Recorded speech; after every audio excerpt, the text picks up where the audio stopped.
Guillaume Haerinck. I'm going to talk about profiling and reporting in O3DE in relation to current pull request that I did like for the past weeks.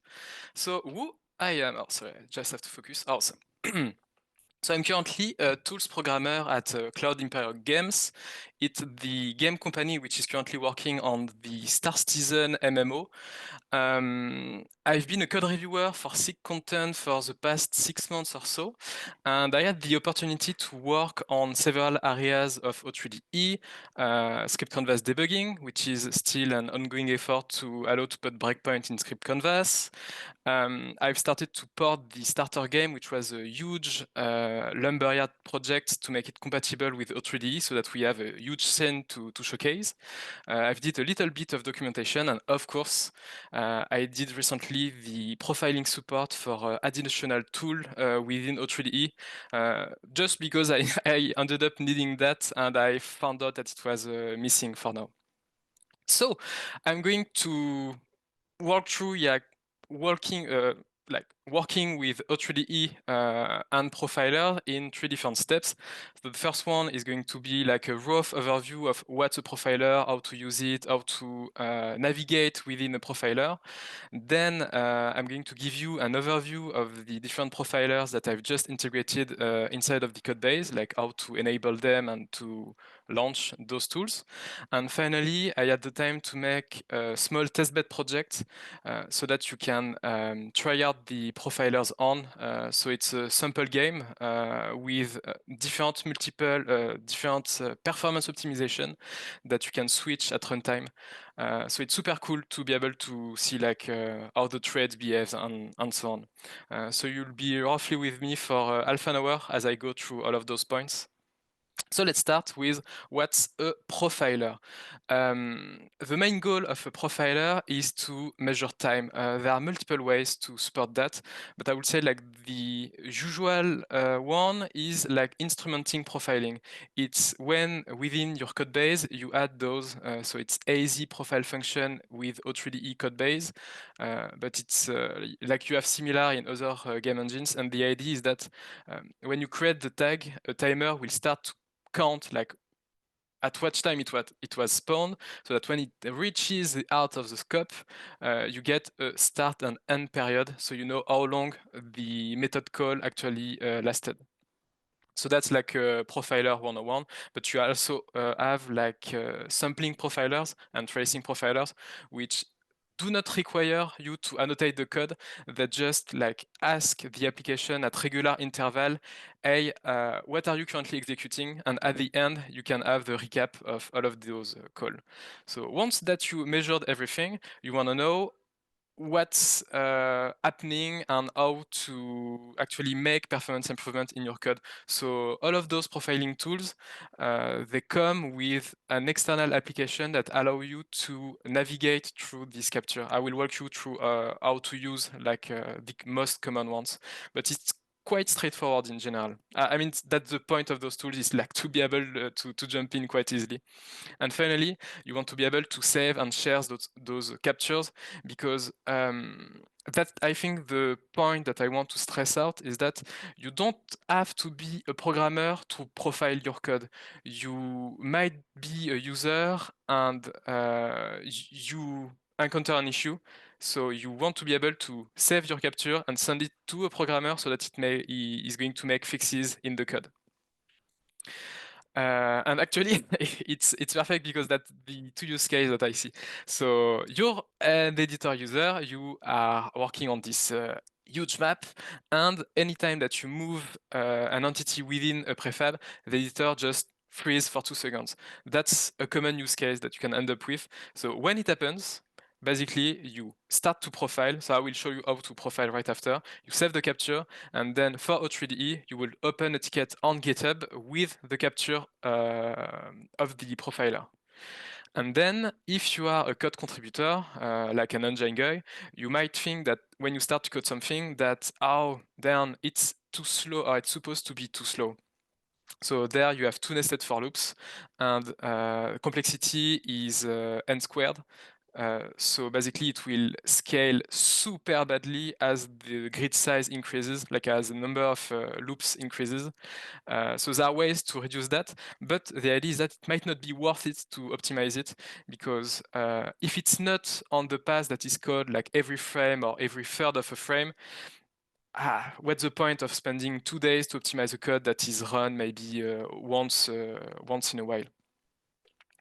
Okay, so now that you know what a profiler is used for, let's walk through a simple profiler. So I will showcase that via Optic because it's easy to grab. It's actually what we use at work at Cloud Imperium. And with this, you can just jump into GitHub, download the executable, launch it, and the Optic guy was kind enough to attach a sample project with it. So you can launch the sample inside it. So it's just a program that will run for every frame, doing not much, just to be able to be profiled. And then Optic will attach to it to show the profiling code. So basically, if you launch Optic and the app on the left side, you will just have to press this play button. It's usually the same on every profiler. Like you always end up with a play button, like attach button, or just a launch application. So when you attach, it will start collecting capture data as your program runs. And when you're done, like when you're happy with the stall that you find, like you were able to repro the freeze that you encountered, then you can pause the capture, and it will show, so that's the view of Optic from the sample application that you can grab on GitHub.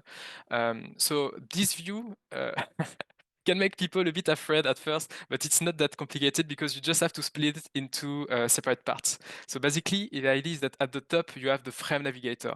So in games, we are limited to a specific frame rate. If you want to run smoothly as a movie, basically, you want your game to run at, let's say 16 milliseconds at most.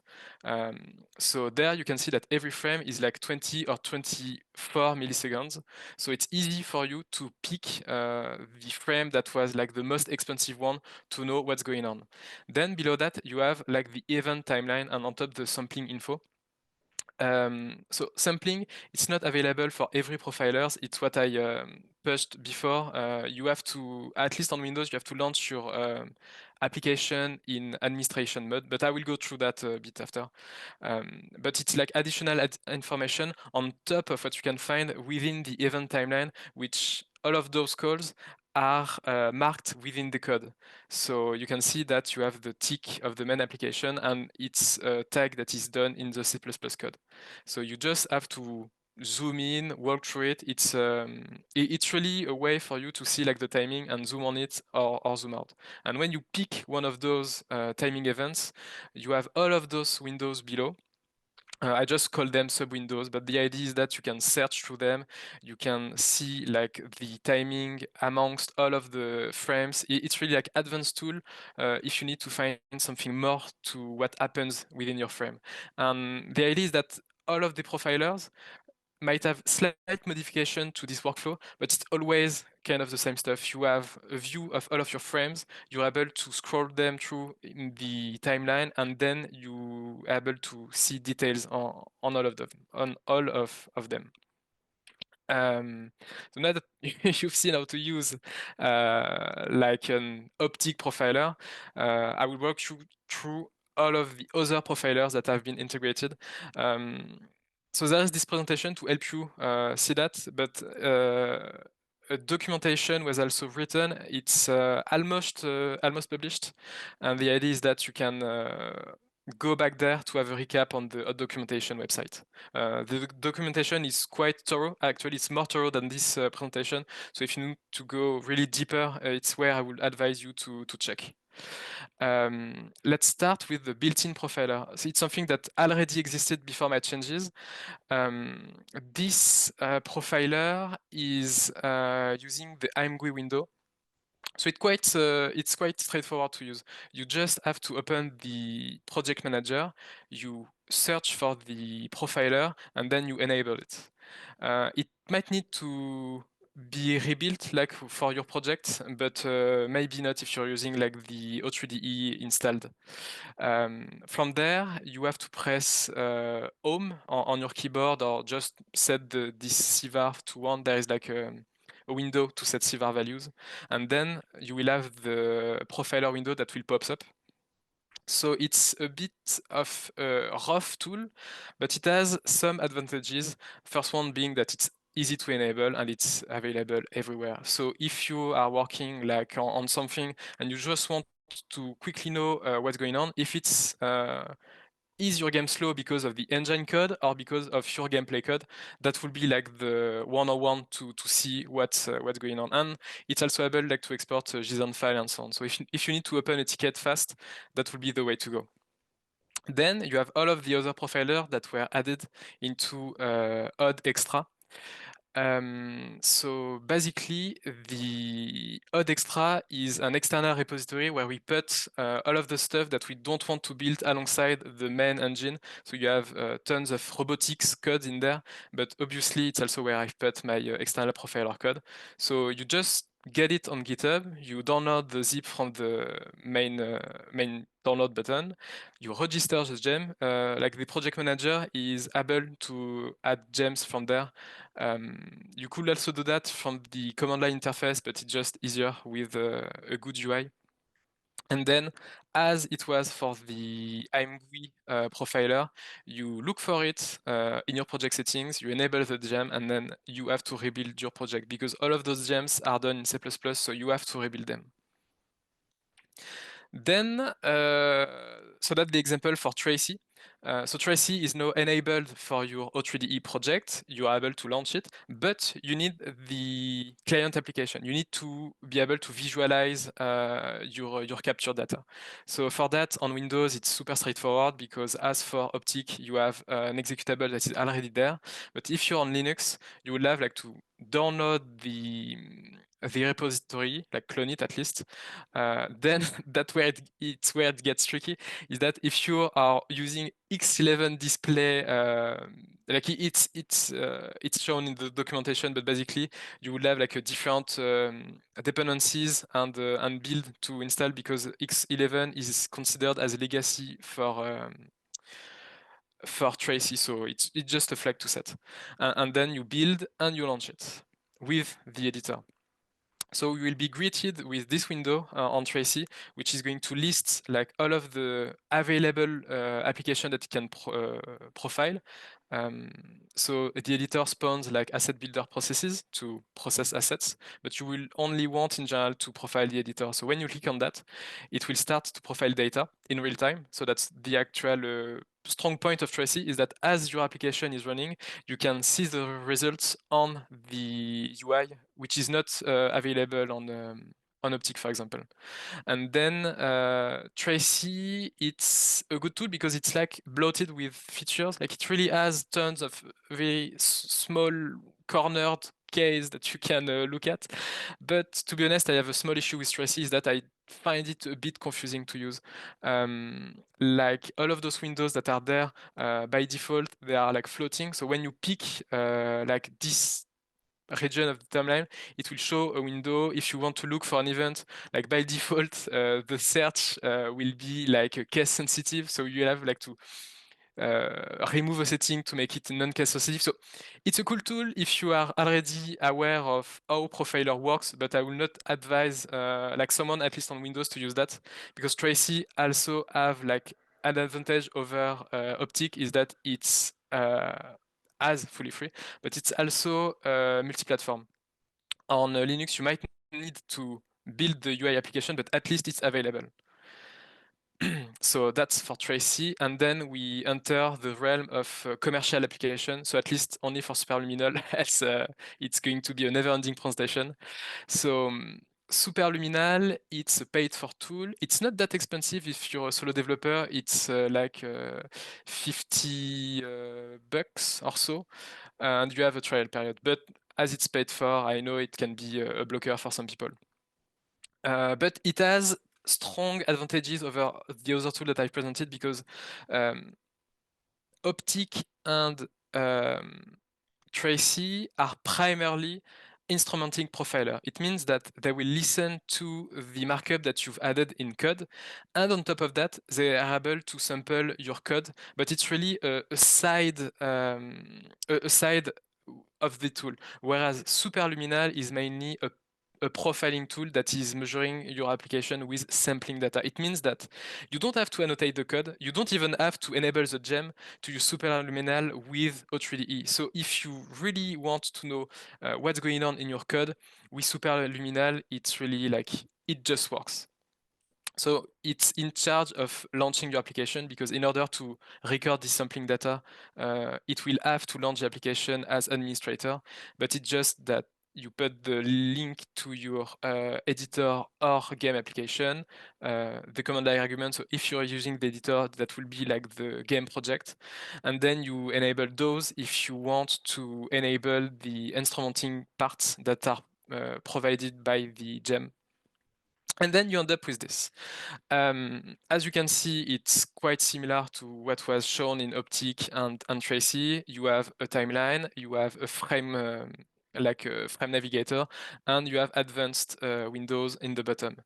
The thing is that it has like this killer feature that is always showing the different threads and stuff with like those blue and red bits. In green, basically, it means that the thread is working at most of its capacity, and when it's in red, it means that it's waiting for something else. So when you are like collapsing all of those threads, anytime that you see something is red, it's just something that you can optimize. So it's really strong for that, because then it shows like exactly what was blocking this thread and so on. So it's a really strong application. And obviously, it wouldn't be like Pierre if it's not missing a few features, because the engine API that is currently exposed has a few counts that I will have to look at a bit after. So namely, it's that all of the threads cannot be named, because if you are using fibers or the task API, like all of those stuff are like batch jobs, and you won't have a name for that. The name that they use in 3DE, it's a bit basic. It would be like bad job number 1, but it's still a better UX than just like these numbers. And then you have also the issue in Optic that the API of Optic is awaiting you to place the call within the main loop. So the issue is that what I currently have to do is that I send the frame data inside of a tick. So it means that you will have the right timing, but it will be like the identification area for the frame will be moved a little bit out. So that's annoying. And you can have tons of custom attachments. So we went through all of those profilers, how to use them, and I've missed a bit of those. It's really like too complicated to present everything. So now let's jump into a testbed project to use this profiler in action. I've decided to use a sample project that was made by a Naughty Dog programmer. It's this AI spot picking thing. So the idea is that in The Last of Us, you have tons of mechanic in third person where you are chasing characters and they have to hide behind like environmental areas. So with this project, we are going to throttle and make more performant this coloring of the areas, because all of those squares, I will show the slide after, are colored thanks to a recast from the player position to the grid. And this can be quite slow. So the idea is like to put that in several background threads so that it's faster. And I mean, you will see it when I go through it, but there are like cool stuff about optimization in this sample. And also, nice thing is that so Alan did this sample in Unity. I've ported that in Unreal Engine like 2 years ago, and now it's in O3DE. So if you want to have a quick look at engine architecture and performance, it's also a cool project to like benchmark Unreal versus Unity versus O3DE. So the gameplay loop usually looks like this. You have your player character, the map, and a few obstacles. At every tick, you launch for every cell of the grid a recast from the player I to the cell. When it's like exposed, it will be colored in red to say that the player can see those cells. And if you have an obstacle in between, it will be displayed as green. So that's the data that is stored somewhere on the engine side. And then you have an enemy which is going to check at every frame if he is currently sitting in a cell that is exposed. And if it's the case, he's going to move to the position that is not exposed, like the nearest one that is around him. So in practice, it looks like this. So you have this small project with this character, and as he moves around, you can see that the grid are updated as he moves, and the enemy character is moving to cover. So quite straightforward. By default, this runs quite fast, and we will see how to make that super slow so that we can run those optimization in place. To grab the project, you can download it from GitHub, you add it from the project manager, and then you have to build it because all of this heavy logic is done in C++. The gameplay architecture, quick look, it looks like this.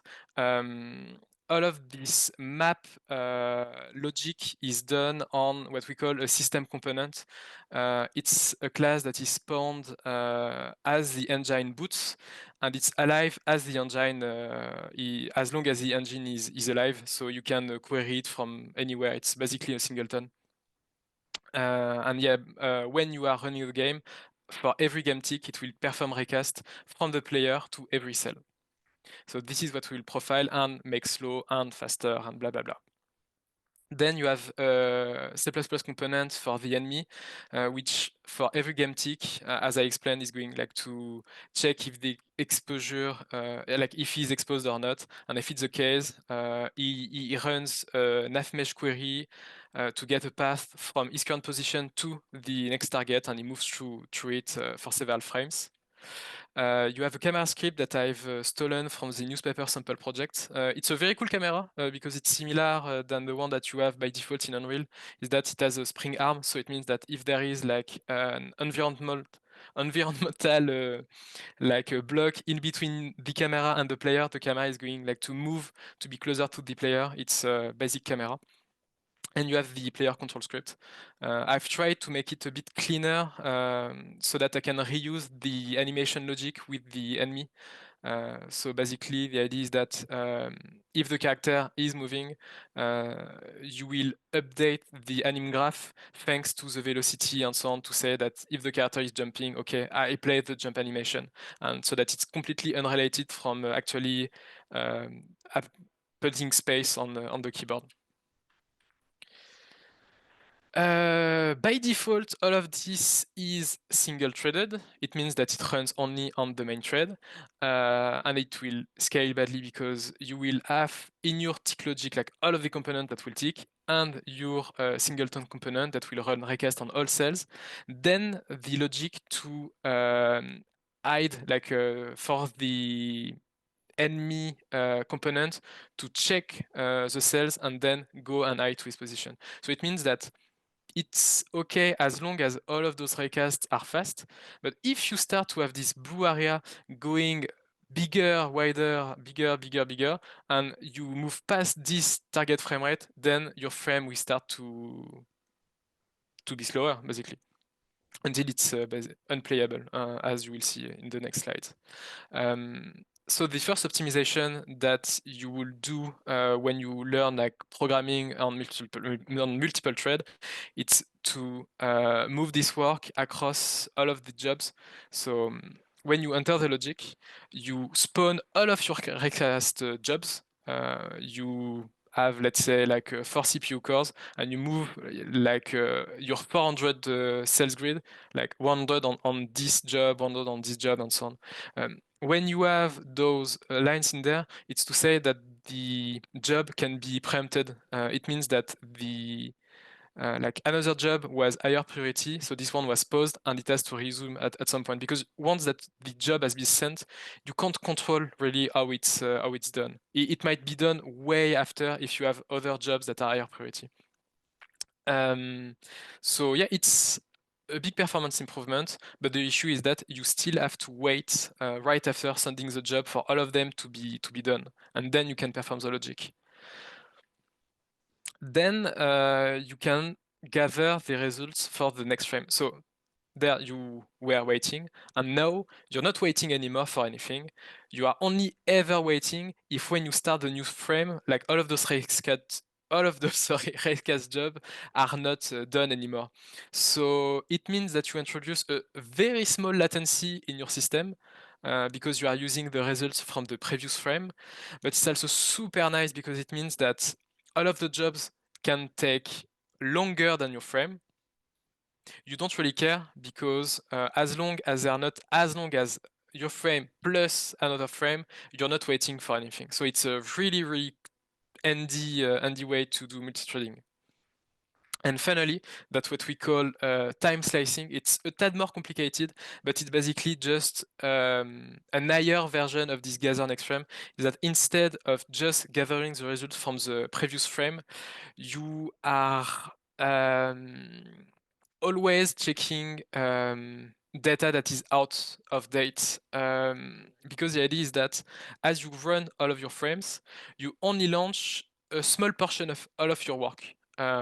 So if you move that to be 10 frames, for every frame you will only launch like 10 or 15 raycasts, and that's it. And you don't wait for anything. You only ever wait if when all of those frames are finally done, all of those jobs are not finished. So it's very, very handy, and it's like the atomic bomb on your problem, because even if a task is super slow, it means that it can never hurt your frame rate because you just move the work across a lot of frames. It's not something that you can apply to every problem, obviously. Like if you want to have the results of your recast, like for the player that is shooting the gun, you don't want to wait 10 frames to have the results for, okay, as another player being hit by the gun. No, but for something like a player hiding mechanic, it's good enough because you can say that, okay, the AI makes longer to respond to the event and so on. So it's a really handy programming trick. So how does it look like in practice? So that's the results on my 12 score stuff. In this project, I've added this slow CVAR. Basically, the idea is that you do the recast, but you also compute Fibonacci for every for every recast. So it's super super slow, and that's the goal, is to make it as slow as possible, so that you can see in practice how it impacts the frame rate. So when it's single threaded, basically it's fully unplayable because the game stutter like hell. When you move that to other thread, which is what anyone will do at first, there is a huge improvement because the task that was only done on one thread is now moved across tons of jobs, but it's still not the best because you will have to wait for all of those jobs. So it's bearable, but still bad. Then you enter the good stuff. Multi-gathering next frame means that you are basically hitting your frame target if you're shipping like on Xbox or so, because you went from 90 milliseconds to 32, so it's more than half. So that's a huge improvement. And then you have the atomic bomb, the time slicing, which is 16 milliseconds only because it's capped. I haven't seen what it does when it's uncapped, but it's like unlimited. So that's what it looks like in like paper. Let's see how it looks like in the profiler. So that's for superluminal. So in superluminal, as I said, the rule of thumb is to make everything as green as possible. And sorry, and you can see that. So this is the main thread. You reach this point there.